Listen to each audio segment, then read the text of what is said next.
In a world that's rushing, we slow it down, finding light where shadows surround. Heart to heart, where the truth is told. We rise together, stories unfold.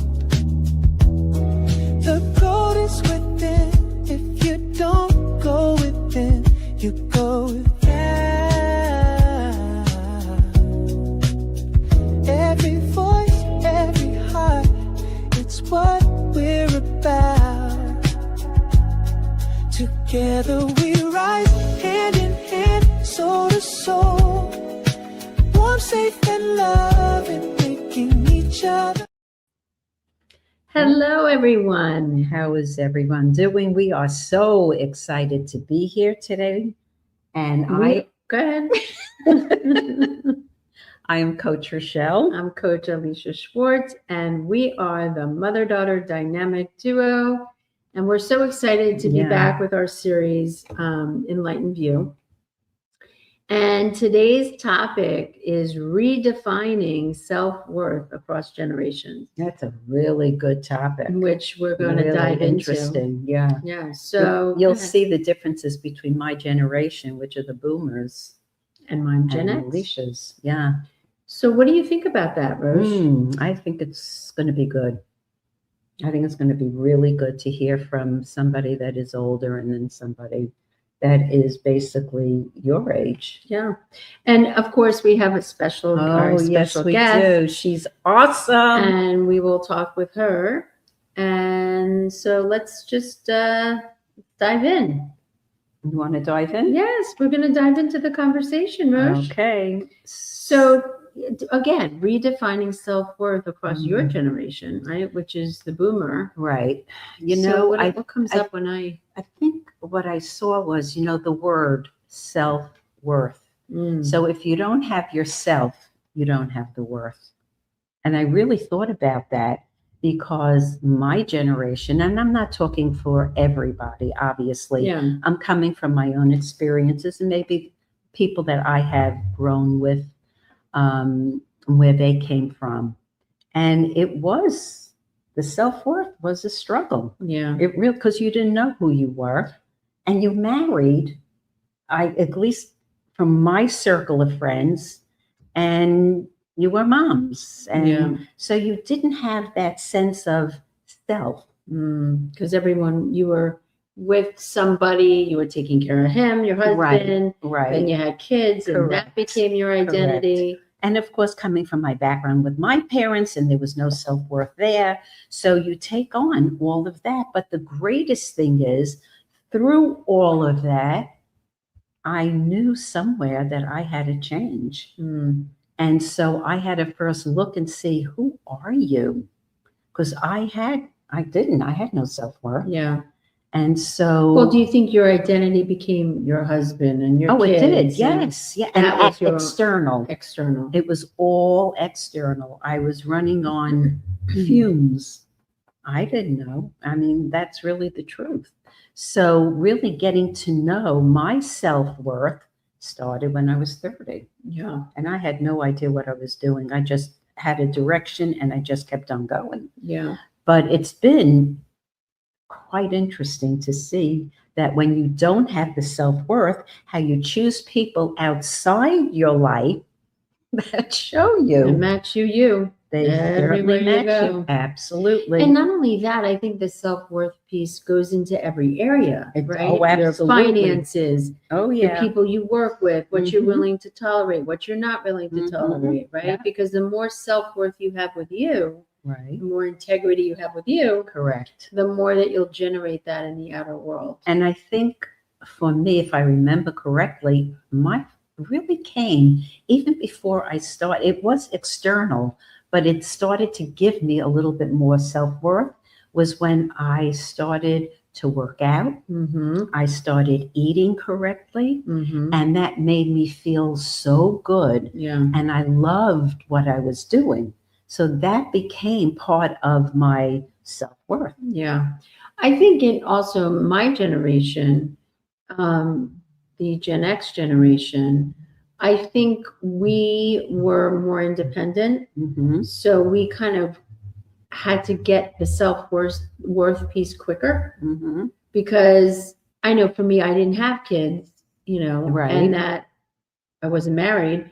So it was easier for me to look at myself. And it was easier for me to, learn what that was for me. And yes, I had to go through my journey of my learning challenge, and that working through that to get past that it was just a learning situation. It didn't mean and define me, and didn't define my self-worth, or the relationship I had with my dad didn't define me. But all this happened in my 20s. Right. So it was a quicker, I don't want to say quicker, but a faster way to gain your self-worth. And if you look to see the people you chose in your life at that time. In my 20s, I chose a powerful, a woman that was my mentor and teacher that moved out to California I was like, what? How am I doing that? And so I had to get in there quick to get my self-worth to even work with someone like that. You know what I mean? And then the journey began to uncover and unlayer more of that for myself, to get more independent. And you know what's interesting? When I look at the friends that I had growing up, as I got older, they were not there. I mean, obviously in my journey, they weren't supposed to be there, but yet when I see people that have friends from high school, forever, and I'm thinking, wow, what a gift that must be to have them. But obviously they're all in alignment with one another. I think about the friends, and I think about, how when you grow and you change, your friends change. And it doesn't mean that the people you grew up with aren't great and you didn't get so much with them and from them. But again, it's a chapter of your life. It doesn't mean they're in the chapter. It doesn't define all the time. You. Right. Yeah. Right. And then you create new people in your chapter that meet you where you are. And, and that's just, circumstances. You growing and evolving and changing. And I think that's a powerful thing. Right. I agree with that. And trusting that process. Not trying to hold on to the old, just allowing the new to come in as you grow. Yeah, I don't think you can hold on. It just becomes very painful when you're becoming aware of certain things about yourself. It's like, it's almost like you can't hold on. Yeah, it's like fitting a square peg in a round hole. Absolutely. But, the good news about all that, too, is that as you define more of your self-worth, then your outer world changes because your inner world is changing. And so with that, you then start to generate where you are, which is, let's say your self-worth now, you have great boundaries and you have integrity, and you could, be more of yourself because you share from your heart, and people like it because they match you. And do you know what I mean? And being honest with yourself. So you create more honest people. Right. Correct. So it's an evolution for sure. It definitely is. And I think integrity is a huge piece. But it is interesting if you look at the generations and the boomers and the Gen X, and how the self-worth piece was more in the boomer era. It was more about outside of you, was more of your self-worth. But then again, I grew up in that. So I learned to be the codependent and to look outside myself as well. So that was a journey too, to not use people to make myself feel good and be okay and feel safe. And that was a journey in itself as well. Yeah. And that you become like a people pleaser. Oh yeah. That's part of the whole codependency thing. It is. And but I think it teaches you more and more about what self-worth is. It's not outside of you self-worth. It's inside of you. Yeah. It's an inside job. And I think coming from my era, there was no openness to speak about anything. Well, everything was put under the rug. Everything was under the carpet. Yeah. And, even when I was going to separate and divorce, my mother never told anybody. They still thought I was married. So you get to see the generation of people from my era, my mom's era.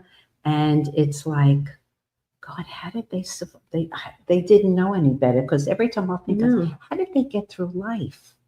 And you know, the But other, they did. yeah, and the in other, some way. it's true. And the other thing too is like I look at my dad because he's in, excuse me, the boomer era too, and he is so stuck in that generation where I was talking to a client earlier, and we were talking about how you know that generation is so stubborn and they don't want any help And they know better. They know better, and so there's no room for openness. My generation was not that way.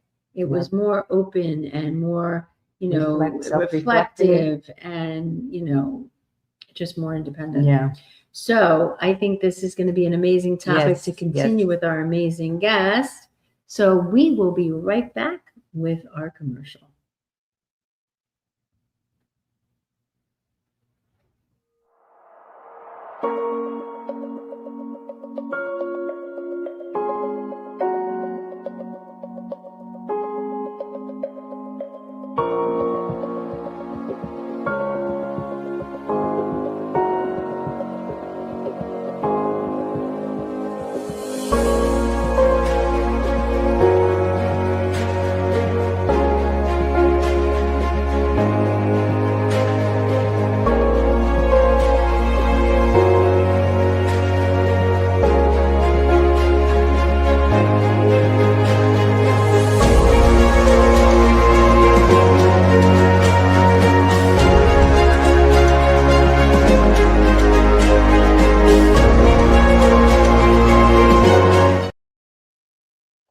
All right, there she is, Dortha. Hey. How are you? Hi, I'm doing great. How are you? We're doing great now that we see your smiling face.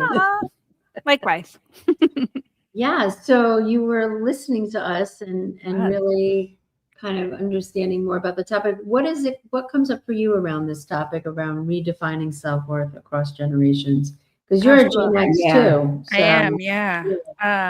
I think what Coach Rochelle was saying about not really understanding or identifying with your self-worth until I think you said you were 30, that kind of resonated for me. You know, from my own journey of, I had a 2-year period of really intense grief and loss. And during that window of time, I think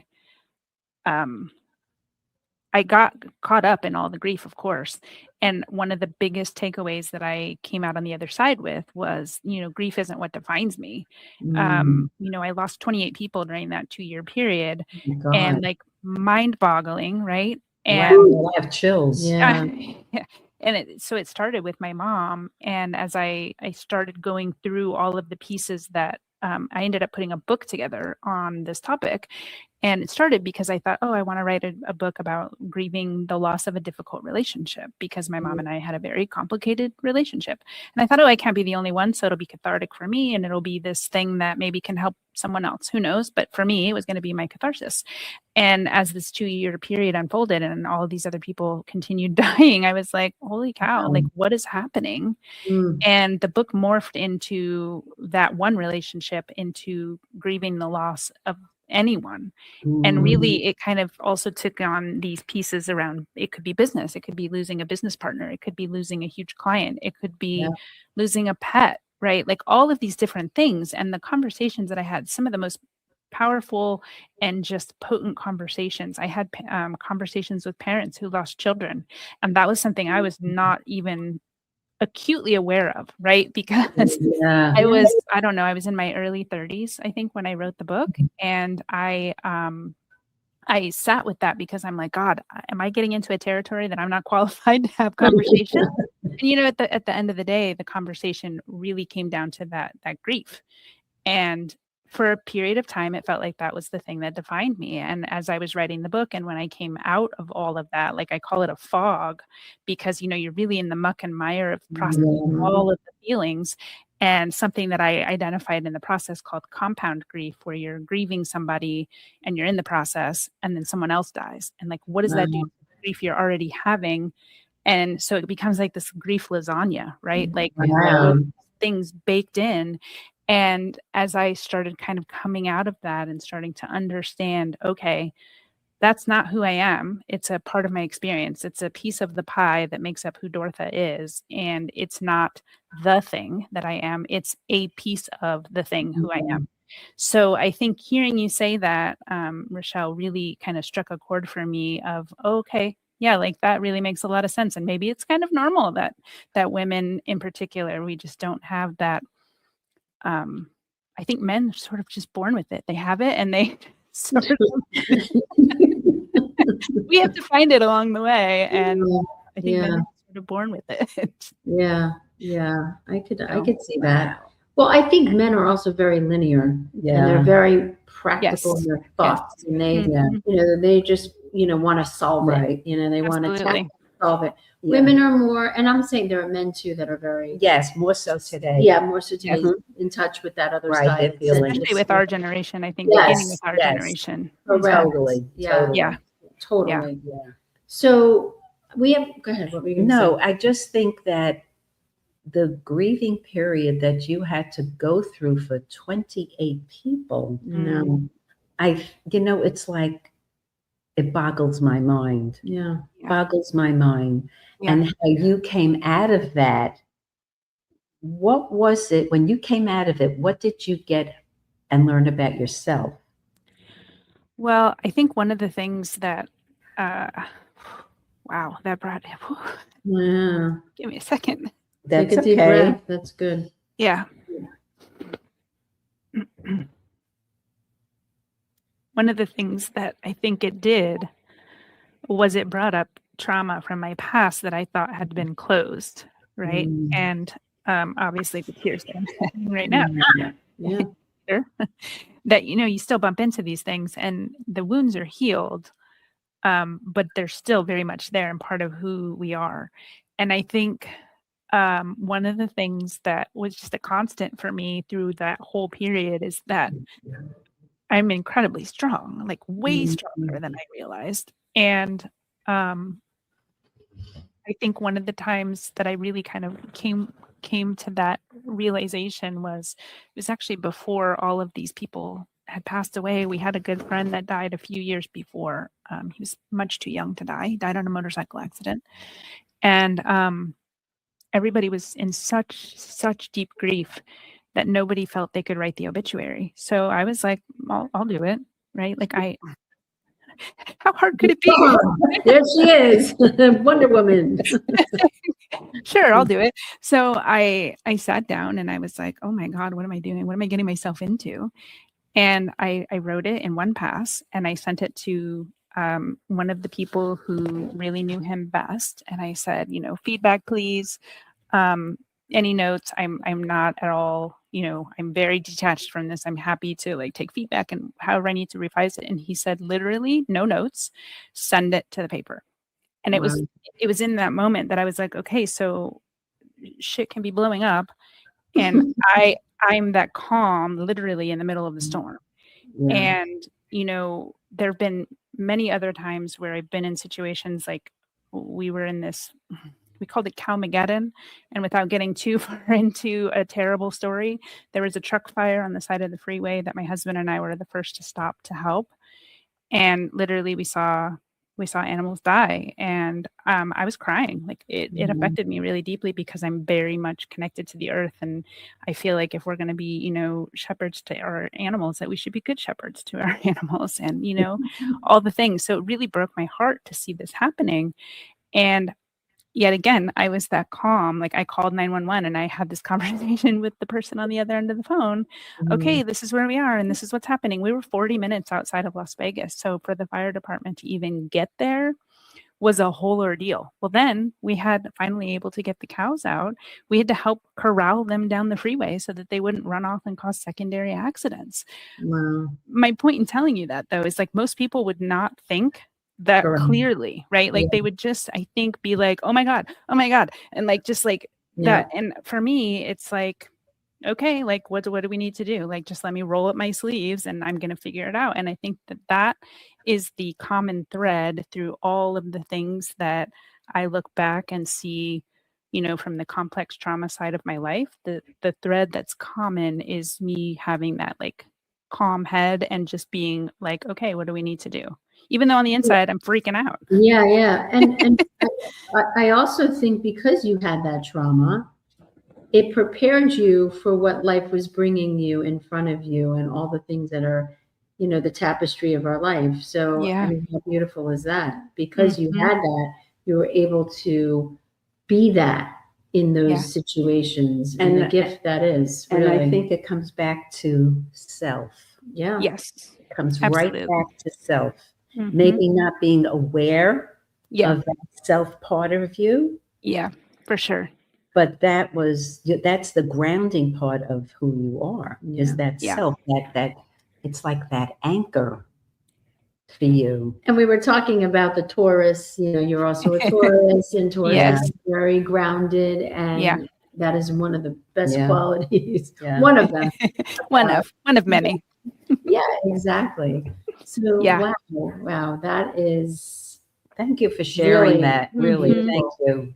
Yeah. Really, Yeah. thank you so much. Yeah. So I want to ask you, this is a question I want to ask you. Did you learn to measure your self-worth by achievement or by authenticity, and how is that serving you today? Oh, it's so funny that you asked that question at this time of my life, because if you had asked me this probably even 5 years ago, I would have had a different answer. Yeah. And maybe it's because of wisdom, maybe it's because of whatever, but the evolution of being that tapestry that we become. I just wrote a post about this. I was looking at a photo of myself at like 6 years old. I was in my parents had me in beauty pageants as a way to help me try to socialize, I guess. I was an only child, and because of that trauma as a child that I mentioned with the abandonment, they thought it was a great way to help me open up, because, introvert and highly sensitive person me was very observant and wallflower, until I got to know you. And then I was like, blah, blah, blah, blah, blah. Yeah. So I won, right, this particular thing, and you could see it in my disposition in the photo. You can just tell that I'm very proud of what I had done, and it was very much like I learned early on how to read a room so that I knew what needed to be done. I would definitely at this point in life not say it was authenticity. I would say that it was a survival mechanism. Yeah. Be able to navigate the landmines, if you will, to be able to say, oh, okay, well, this is going to get me accolades. This is going to get me approval. Mhm. And I was like always striving for that. And I can tell you, even up until the time that my mom passed away, like I always was seeking her approval. Mm. And I think you're speaking into that for most Yes. people out there that are listening. How many people can relate to Dortha and Yeah. all of what we're talking about? Because that is what we do. Is Yeah. we look to the outside world, mother, Yeah. father, sister, brother, accolades, Yep. to get that feeling. Yeah. Right. And then Yeah. when we realize the feeling doesn't happen, and we Yeah. get disappointed because they're not giving it to us. Yep. That's the journey inside, right? Yep. That's where and I think it was like I learned the rules of the game. I just, took me a couple decades to figure out I was playing the wrong game. Right. The outer game. True. The That's right. outer game. Yeah. That's I right. can so relate to reading a room, because when I was younger, that's Same all thing. I did. I was very quiet, Mhm. but boy, did I learn to read a room.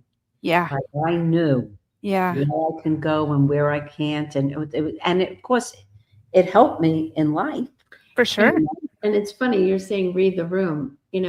I think that was one of my greatest gifts in being a sensitive, like we're talking about, being a sensitive, highly sensitive person, is that I could read people Yes. and be able to accommodate their needs even before they knew they needed it. Yes. Yeah. Yes. And that has been a great gift in all of who I've been in the world. And that comes back to your self-worth. Correct. Mm. And all I did was want that. Yeah. Yeah. And when I didn't have it, Yeah. or when someone passed that I used to devour myself Right. into, that's when I woke up and go, oh God, now Yeah. what?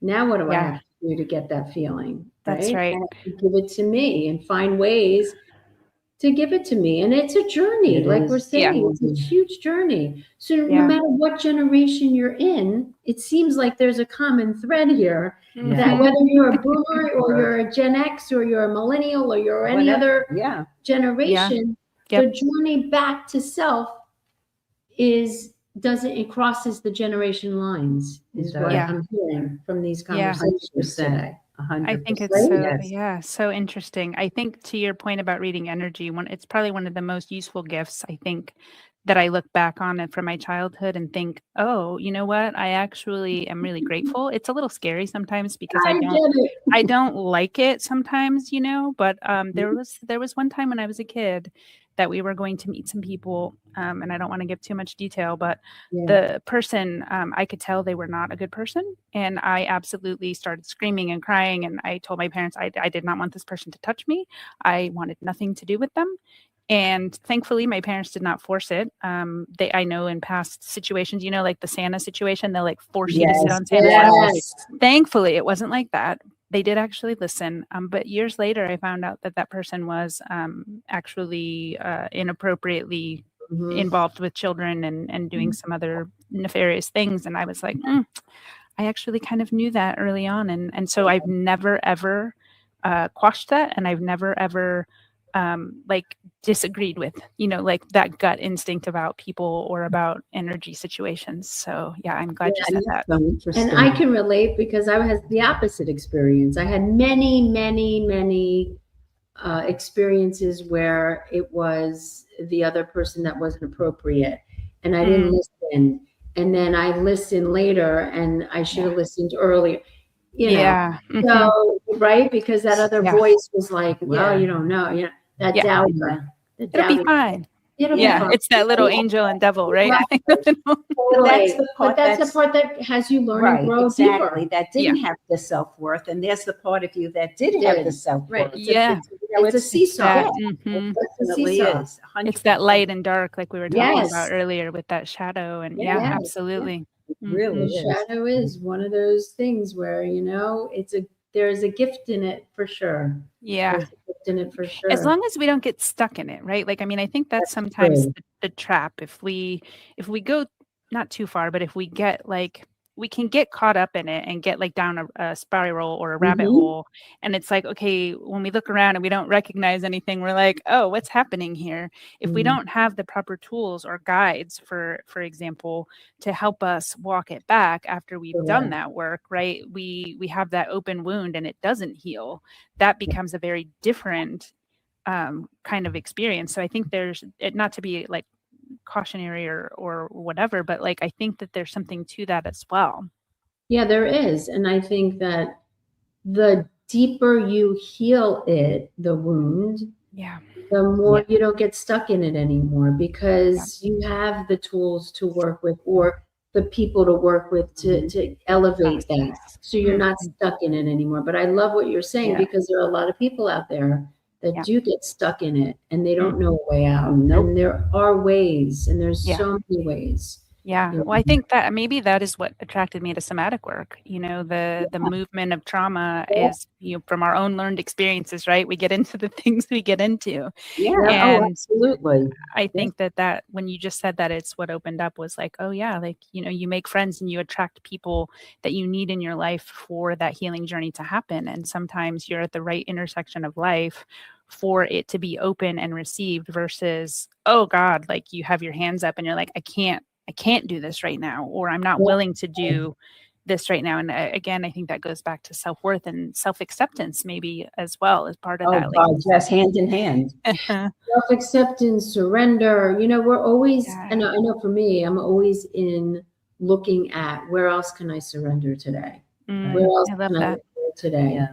Because we hold on. Yeah. And I think this new paradigm of where we're moving into, there is no holding on. It's just suspending out and trusting that where you're headed is a higher elevation to where you are. Trustful. There's this old saying that someone gave me: no longer, not yet.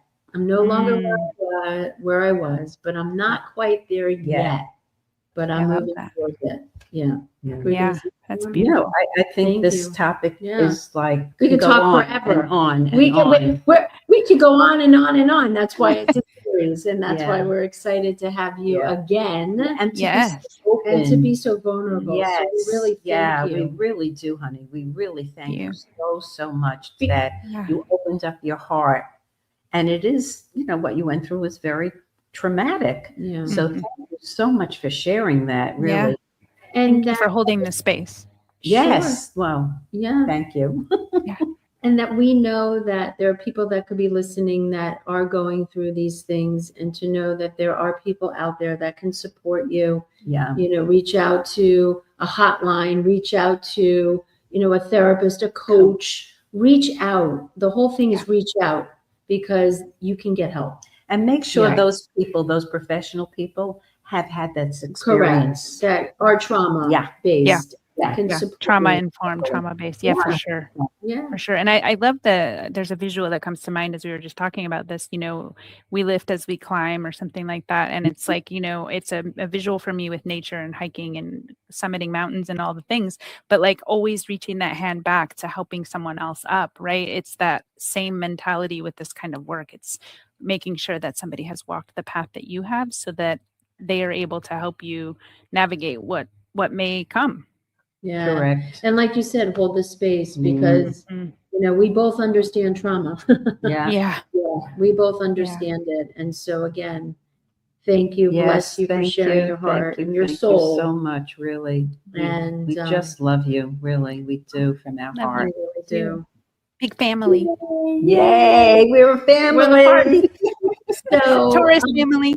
Taurus family, exactly. We're all Tauruses here. Wow, that's a powerhouse in itself. Yeah, it is. Grounded. Yeah. That's right. So we love you, We love and you, we'll see you sweetheart. on the next portion. Yes. And what else? Just have the greatest Friday, Saturday, Sunday, Monday, Tuesday, Wednesday, Thursday. Just let it go on. Just and have on. the greatest, Thank you. greatest time of your life. You deserve it. Thank you. You too. You're so welcome. Thank I you. receive that. All right. We're going to go quickly to a commercial, and we'll be right back. We're going to go to a sponsor, really, our sponsor break here. Yes. And we'll be right back.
Hello, we're back. Wow. What a great Wow. opportunity we Bless had you, today. Dortha. Really with great. Dortha on And, self-worth.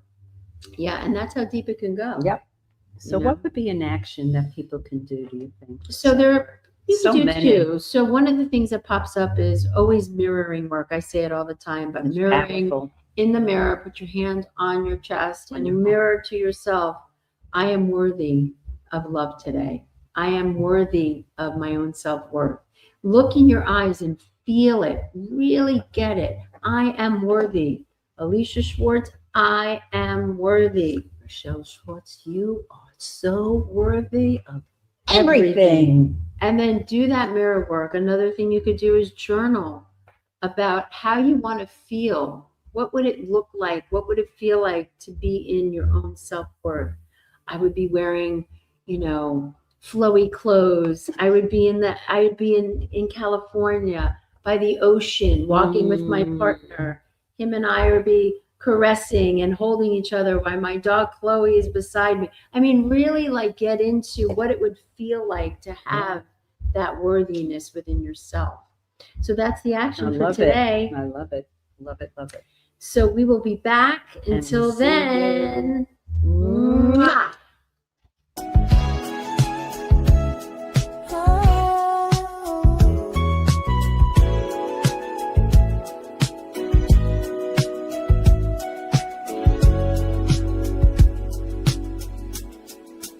In a world that's rushing, we slow it down, finding light where shadows surround.